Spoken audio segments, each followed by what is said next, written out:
One of my favorite stories I thought I would share tonight before my brief drash. And it's one I've shared before. The man is walking down the street when he falls into a hole, the story goes. The walls are steep and he can't get out of the hole.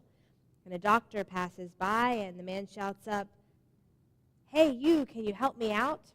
And the doctor writes a prescription and throws it down the hole and moves on. And then, lest you think we're just picking on doctors, not, a rabbi comes along and the man shouts up, "Rabbi, I'm down here in this hole. Can you help me out?" And the rabbi writes out a prayer and throws it down into the hole and moves on. And then a friend walks by. "Hey, Shmuel, it's me. Can you help me out?" And the friend jumps in the hole. Our man says, "Are you crazy, Shmuel? Now we're both down here." And the friend says, "Yes, I know, but I've been down here before, and I know the way out." This story, which I have shared before from the Bima, makes a very simple but profound assertion that the true essence of a loving relationship is the presence of empathy.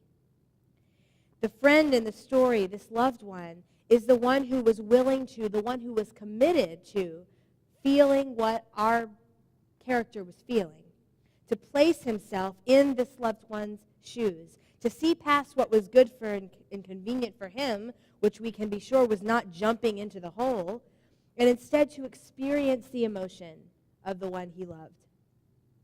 That's the kind of relationship that gets you out of deep holes, the story asserts. What is fascinating is that Judaism makes this same assertion. We have perhaps heard that the most repeated commandment in the entire Torah, 36 times the same commandment, is that we should not oppress strangers, for we ourselves were strangers in the land of Egypt. This is not some abstract law because God says so that keeps us functioning in a just society according to the Torah. It's not simply God says to not oppress a stranger, so we don't do it. Actually, in Judaism, what creates a just society is the presence of empathy. Our justice, our ethics are born of empathy. And our tradition believes that showing empathy is the truest reflection of love in a relationship, any kind of relationship.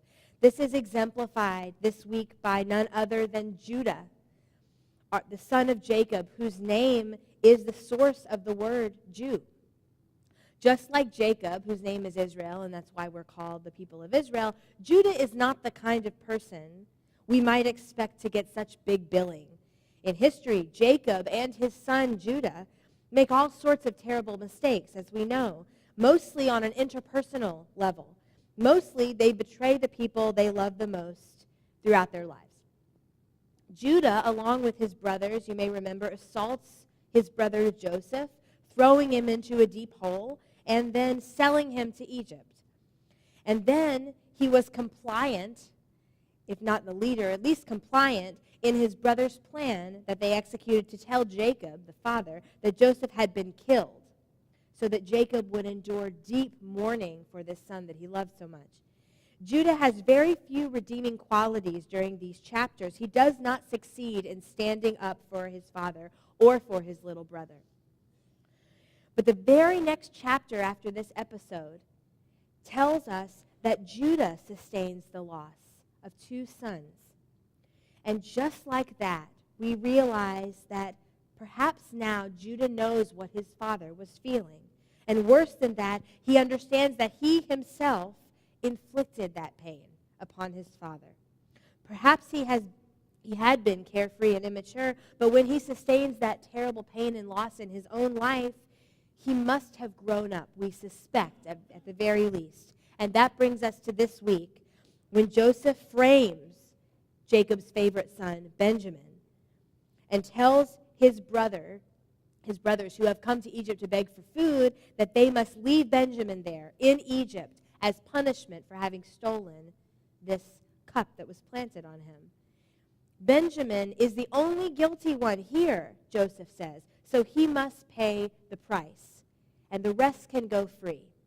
And it is Judah, the follower, who steps up and speaks on behalf of his brothers, and he tells Joseph and his servants that he cannot return to Canaan without Benjamin, that he cannot inflict such pain on his father, that no matter how reasonable Joseph's sentence, Judah is not interested in any resolution that involves Benjamin staying and the rest of them going free. Neither his resentment toward his father, who always has a favorite who's never him, nor his jealousy of Joseph and later of his brother Benjamin stands in his way this time. And he would rather lay down his life and that of all of the brothers than to see his father hurt like that again. And just like that, we know that as readers, that Joseph knows as a listener in this moment, that Judah has become a man of substance, finally. Judah has become worthy of his name and of being our namesake. And why? Because he's been down there before. And that experience has taught him something.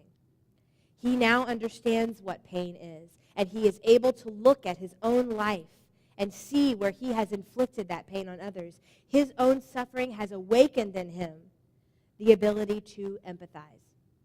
And that is what saves his family.